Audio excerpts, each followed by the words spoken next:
It started with a smell. Not a bad smell exactly, just wrong. Metallic, sour, like something living had been trapped too long in a box with no air. Aiko thought it was nothing. She was in one of Tokyo's safest districts, in a reputable hotel with glowing reviews. She'd come to APA Hotel Shibuya for 3 nights, a solo trip her followers had begged her to vlog. 500,000 people tuned in to watch her eat ramen under neon lights, browse quirky shops, and return to the snug, spotless comfort of her room. The first night was perfect. Soft bedding, air conditioning humming quietly, a tidy desk where she set her camera gear. The kind of room that makes you exhale, thinking, I'm safe here. She filmed a room tour, the minimalist bathroom, the folded yukata, the city skyline peeking through the curtains. APA hotels had a reputation for security, card access elevators, discreet staff, no-nonsense business clientele. On her second night, something felt wrong. She had been out filming street food until nearly midnight. When she returned, that smell was waiting, not overpowering, just persistent, clinging in the air around the bed. She checked for dropped food or dirty laundry she'd overlooked. Nothing. She shrugged it off, kicked off her shoes, and sat editing on her laptop. Then came the sound, a faint rustle. It wasn't from the hallway. It was inside her room. She muted her laptop audio and held her breath. Nothing.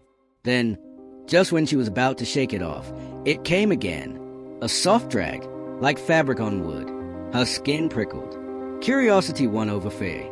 She slid off the bed and lowered herself to the floor. The bed frame had only a narrow gap underneath, barely enough to see into. Her phone flashlight trembled in her hand as she aimed the beam into the shadows. 2 eyes stared back, not blinking, not moving, just watching her. Her breath caught in her throat.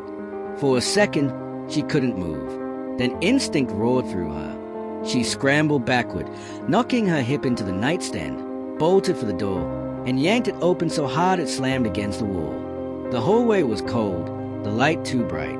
She shouted, "There's a man in my room." Footsteps thundered toward her. 2 front desk staff, a security guard, and a housekeeping attendant rushed in. Seconds later, silence. The room was empty. No intruder. No open windows. No signs of forced entry. The smell still hung in the air. Police were called. They searched under the bed, behind the curtains, in the bathroom. Nothing. When she demanded the security footage, the hotel manager shook his head. There is no one on the cameras entering your room. They refunded her for 1 night and told her the case was closed. Perhaps you were mistaken, they said. She knew what she'd seen. Those eyes, inches from hers.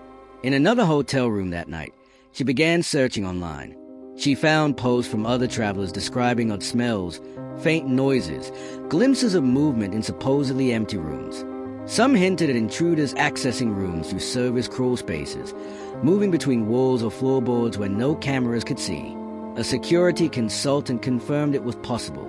Service access panels can connect several rooms, and if the platform bed isn't fully sealed, someone can hide under it.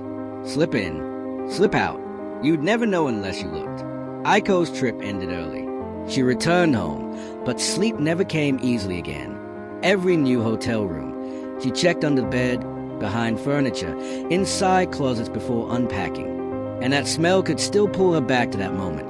Crouched on the floor, flashlight trembling, heart pounding, eyes staring back.